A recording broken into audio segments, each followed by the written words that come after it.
नमस्कार। आइए सुनते हैं फणीश्वर नाथ रेणु की लिखी हुई कहानी नैना जोगिन। रत्नी ने मुझे देखा तो घुटने से ऊपर खौंसी हुई साड़ी को कौचा की जल्दी से नीचे गिरा लिया। सदा सायरन की तरह गूंजने वाली उसकी आवाज कंठ नली में ही अटक गई। साड़ी की कौचा नीचे गिराने की हड़बड़ी में उसका आंचर भी उड़ गया। उस संकरी पगडंडी पर जिसके दोनों ओर झरबेरी के कांटेदार बाड़े लगे हों, अपनी भलमनसाहत दिखलाने के लिए गर्दन झुकाकर आंख मूंद लेने के अलावा बस एक ही उपाय था। मैंने वही किया, अर्थात पलट गया। मेरे पीछे पीछे रत्नी ने अपने उघड़े हुए तन बदन को ढक लिया और उसके कंठ में लटकी हुई एक उग्र अश्लील गाली पटाखे की तरह फूट पड़ी। मैं लौटकर अपने दरवाजे पर आ गया और बैठकर रत्नी की गालियां सुनने लगा। नहीं, वह मुझे गाली नहीं दे रही थी। जिसकी बकरियों ने उसके पाट का सत्यानाश किया है, उन बकरी वालियों को गालियां दे रही है वह। सारा गांव के बूढ़े बच्चे जवान औरत मर्द उसकी गालियां सुन रहे हैं। लेकिन क्यों? शायद सच ही उनके सुनने और मेरे सुनने में फर्क है। मैं सचेतन रूपेण अर्थात जिस तरह रेडियो से प्रसारित महत्वपूर्ण वार्ताएं सुनता हूं, इन गालियों को भी सुन रहा हूं। कान में उंगली डालने के ठीक विपरीत एक एक गाली को कान में डाल रहा हूं। उसकी एक एक गाली नंगी अश्लील तस्वीर बनाती है, ब्लू फिल्मों के दृश्य। उदाहरण देकर थाना, पुलिस, अदालत, फौजदारी को न्योतना नहीं चाहता। रमेशर की मां ने टोका शायद। गांव भर की बकरी वालियों को सार्वजनिक गालियां दागने के बाद रत्नी ने रमेशर की मां के प्रजा स्थान को लक्ष्य करके एक महास्थूल गाली दी। रमेशर की मां ने टोका, पहले खेत में चलकर देखो, एक भी पत्ती जो चरी हो। रत्नी अब तक इसी टोक की प्रतीक्षा में थी शायद। अब उसकी बोली लयबद्ध हो गई। वह प्रत्येक शब्द पर विशेष बल देकर हाथ और उंगलियों से भाव बतलाकर कहने लगी कि वह पाट के खेत में जाकर क्या देखेगी? अपना। भले घर की लड़की होती तो कहती अपना सिर, किंतु रत्नी सिर के बदले में अपने अन्य हिस्से का नाम लेती है। इसके बाद वह बहुत देर तक रत्नी की बातें सुनता रहा, लेकिन उन्हें लिख नहीं सकता, वारंट का डर है। किंतु रत्नी के बारे में अब कुछ नहीं लिखा गया तो जीवन में कभी नहीं लिखा जाएगा, क्योंकि रत्नी की गालियों में मर्माहत और अपमानित करने के अलावा उत्तेजित करने की तीव्र शक्ति है। यह मैं हलफ लेकर कह सकता हूं। रत्नी का नाम नैना जोगिन मैंने ही दिया था एक दिन। तब वह 7-8 साल की रही होगी। नैना जोगिन। देहात में झाड़ फूक करने वाले ओझा गुड़ियों के हर मंत्र के अंतिम आखिर में बंधन लगाते हुए कहा जाता है, दुहाए ईश्वर महादेव, गौरा पार्वती, नैना जोगिन इत्यादि। लगता है नैना जोगिन नाम की भैरवी ने इन मंत्रों को सिद्ध किया है। 7 साल की उम्र में ही रत्नी ने गांव के एक धनी प्रतिष्ठित वृद्ध को फिल चक्कर में डाल दिया था।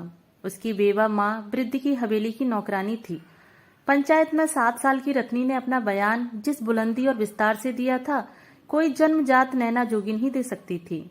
अब तो उसकी जामुन की तरह कजराई आंखें भी उसके नाम को सार्थक करती हैं, किंतु 7 साल की उम्र में ही इलाके में कहर मचाने वाली लड़की से आंखें मिलाने की ताकत गांव के किसी बहके हुए नौजवान में भी नहीं हुई कभी। उसको देखते ही आंखों के सामने पंचायत, थाना, पुलिस, फौजदारी, अदालत, जेल नाचने लगते हैं। रत्नी की मां सरकारी वकील को भी कानून सिखा आई है, बहस कराई है सेशन कोर्ट में। सो पिछले 11 वर्षों में रत्नी की मां ने मुंह के जोर से ही 15 एकड़ जमीन अर्जा है। पिछवाड़े में लीची के पेड़ हैं, दरवाजे पर नींबू, सूद पर रुपए लगाती है, 10 पैसा हाथ में है और घर में अनाज भी। इसलिए अब गांव की जमींदारीन भी वही है। गांव के पुराने जमींदार और मालिक जब किसी रैयत पर नाराज होते तो इसी तरह गुस्सा उतारते थे, यानी उसकी बकरी, गाय वगैरह को पड़ती जमीन पर से ही हाँक कर दरवाजे पर ले आते थे। वो गालियां देते, मारपीट करते और अंगूठे का निशान लेकर खुश होते थे।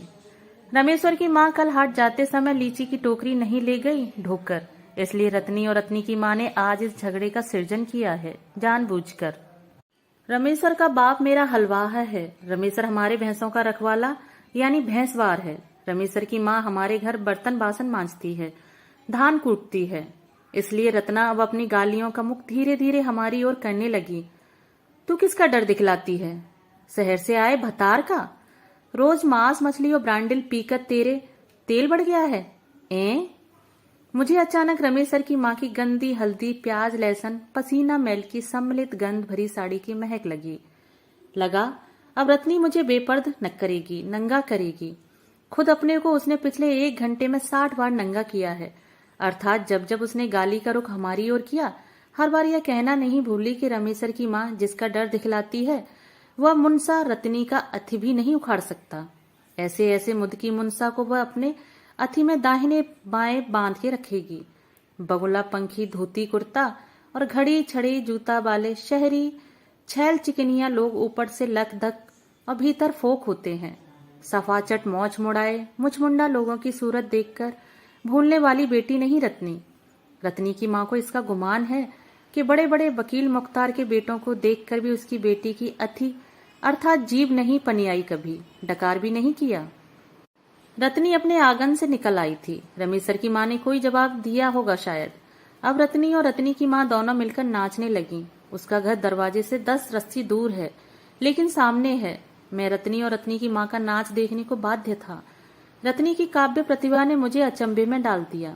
उसकी टटकी और तुरंत रची हुई पंक्तियों में वह सब कुछ था जो कविता में होता है। बिंब, प्रतीक, व्यंग तथा गंध। बतौर वानगी अटना का साहब और पटना की मैम, रात खाए मुर्गी और सुबह करे नेम, तेरा झुमका और नथिया और साबुन महकौआ, तू पान में जर्दा खाए नखलौआ। रत्नी और रत्नी की माँ की यह काव्य नाटिका समाप्त हुई तो मैंने दरवाजे पर बैठे गांव के 2-3 नौजवानों की ओर देखा। मेरा चेहरा तमतमाया हुआ था, किंतु वे निर्विकार और निर्मल मुद्रा में थे। परिवार तथा पट्टीदार के मर्द पुरुषों की ओर देखा। वे पान चबा रहे थे, हुक्का गुड़गुड़ा रहे थे। लगता था इन लोगों ने रत्नी की गालियां सुनी ही नहीं।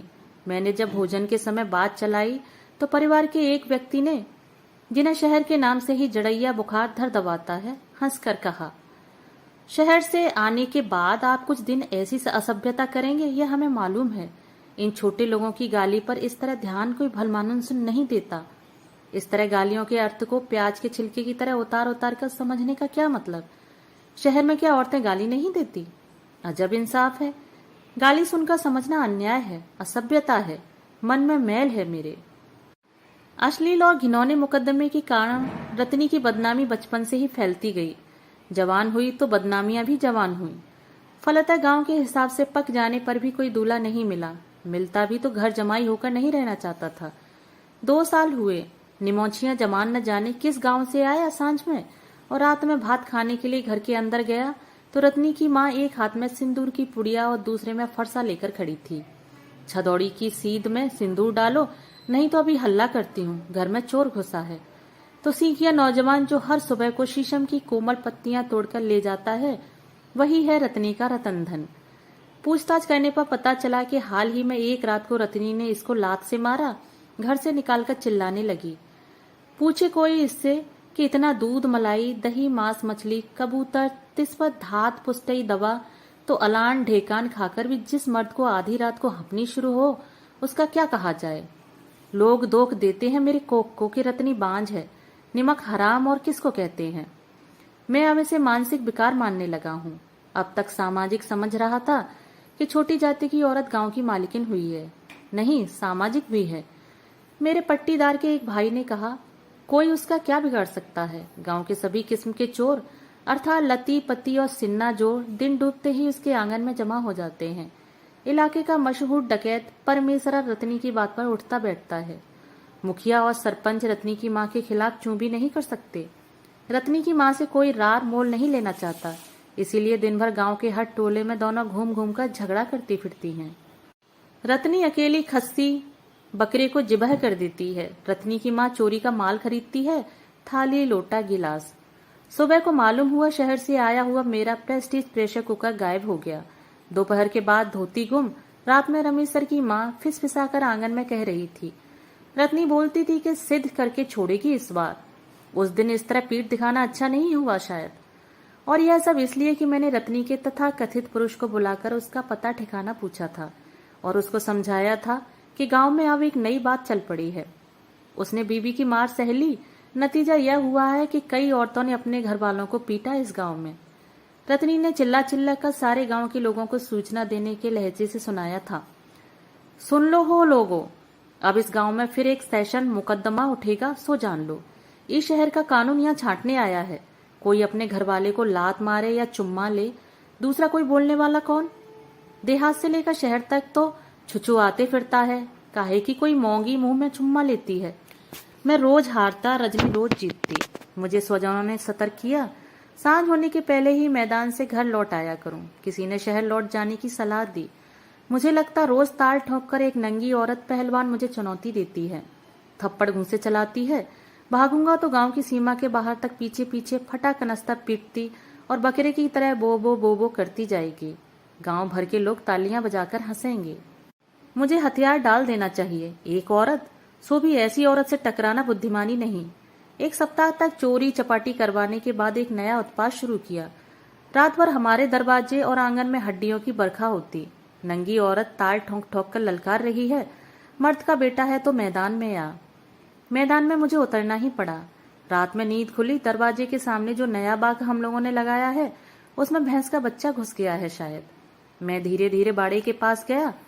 पट अमलतास के कोमल पौधों को तोड़कर गुलमोहर की ओर बढ़ते हुए हाथ को मैंने खप से पकड़ा।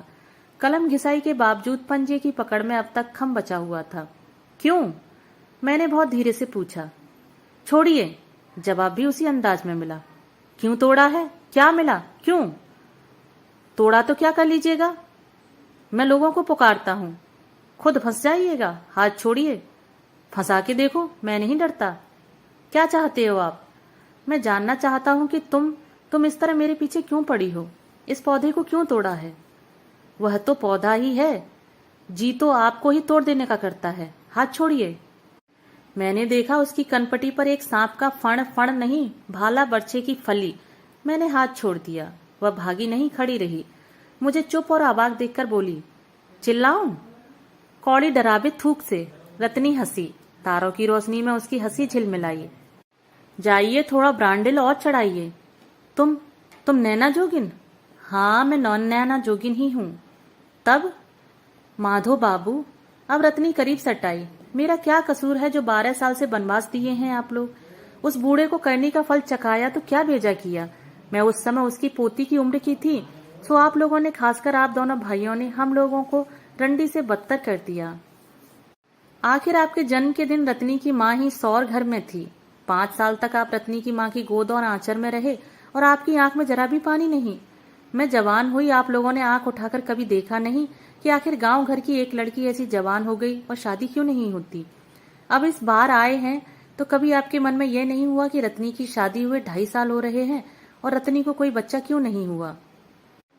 अटना, पटना, दिल्ली, दरभंगा में आपके इतने डाकघर, डाकडंडी जान पहचान के हैं। आखिर रत्नी की माँ का दूध साल भर तक पिया है आपने। रत्नी की माँ को बहुत दिन तक आपने माँ कहा था।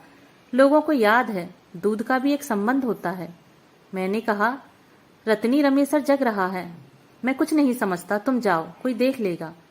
देखकर क्या कर लेगा? रत्नी ने बेलाग बेलौस एक अश्लील बात अंधेरे में आग की तरह उगल दी। देखकर आपका अथी और मेरा अथी उखाड़ लेगा। बोलिए। मैं पापी हूं, मैं अछूत हूं, रंडी हूं, जो भी हूं, आपकी हवेली में पली हूं। तकदीर का फेर। माधो बाबू, रत्नी नाम भी आपके ही बाबूजी का दिया है। आपने उसको बिगाड़कर नैना जोगिन बना दिया। किस कसूर पर? आप लोगों का क्या बिगाड़ा था रत्नी की माँ ने, जो इस तरह बोल चाल उठ बैठ एकदम बंद? मैंने धीरे से कहा, ऐसे गांव में अब कोई भला आदमी कैसे रह सकता है? लगा नागिन को ठेस लगी, फुफकार उठी। भला आदमी? भला आदमी? भला आदमी को पूंछ सींग होता है? नहीं होता है। इसलिए पूंछ सींग जानवर, औरत मर्द, नंगे बेपर्द, अंधकार प्रकाश, गुर्राहट, आंखों की चमक, बड़े बड़े नाखून, बिल्ली, शिवा, गृद्धाशया, योनिस्या, भगनी, भोगिनी, महाकुश, स्वरूप, छिन्मस्ता, अट्टहास। अट्टहास सुनकर चौंका। रत्नी कहाँ है? वह तो साक्षात नील सरस्वती थी। इस बार गांव के आसपास यह खबर बहुत तेजी से फैली कि नैना जोगिन का जोग माधो बाबू पर खूब ठिकाने से लगा है। रमेसर की माँ को एक दिन खोई हुई चीजें टोकरी में मिली, घर में ही। रत्नी ने माधो बाबू को भेड़ा बनाया है तो माधो बाबू ने रत्नी का विषदंत उखाड़ दिया है। बोले तो एक भी गाली गंदी या अच्छी। रत्नी और उसके नामर्द मर्द को मैं अपने साथ शहर लेता आया हूँ। डॉक्टर को अचरज होता है कि मैं रत्नी के लिए इतना चिंतित क्यों हूँ। उन्हें कैसे समझाऊं कि यदि रत्नी को कोई बच्चा नहीं हुआ तो वह मेरे बाग के हर पौधे तोड़ देगी। गांव के सभी पेड़ पौधों को तोड़ देगी, गांव के सभी लोगों को तोड़ेगी, गांव में हड्डियां बरसावेगी, नंगी नाचेगी, अश्लील गालियां देती हुई सभी को ललकारेगी। वह सांवली सलोनी लंबी स्वरूपपूर्ण यौवना नयना जोगिन। जांच पड़ताल के समय जब रत्नी की लंबाई नापी जाती है, वजन लिया जाता है, पेट टटोला जाता है, तो मेडिकल कॉलेज की लेडी स्टूडेंट से लेकर डॉक्टर तक हैरत से मुंह बाए रहते हैं। औरत ऐसी? 5 दिन हुए हैं पड़ोस के मल्होत्रा साहब की नौकरानी को 2 दिन वह फ्लैट के नीचे उठाकर फेंकने की धमकी दे चुकी है। शहर की सड़ी हुई गर्मी को रोज 5 अश्लील गालियां देती है। उसका घरवाला गांव लौटने को कुनमुनाता है तो वह घुड़क देती है, हाँ जब आ गई हूं तो यहाँ तो चाहे लहेरिया सराय चाहे कलकत्ता, जहां से हो कोक को भरकर ही लौटूंगी। गांव तुमको जाना हो तो माधो बाबू टिकस कटाकर गाड़ी में बैठा देंगे, मैं किस मुंह से लौटूंगी खाली। कोई जादू जानती है सचमुच रत्नी, कोई शब्द उसके मुंह से अश्लील नहीं लगता। दोस्तों अभी आप सुन रहे थे फणीश्वर नाथ रेणु की लिखी हुई कहानी नैना जोगिन। अगर आपको ये कहानी पसंद आई हो तो मेरे चैनल को सब्सक्राइब और मेरी वीडियो को लाइक और शेयर जरूर करें। मिलते हैं एक नई कहानी के साथ।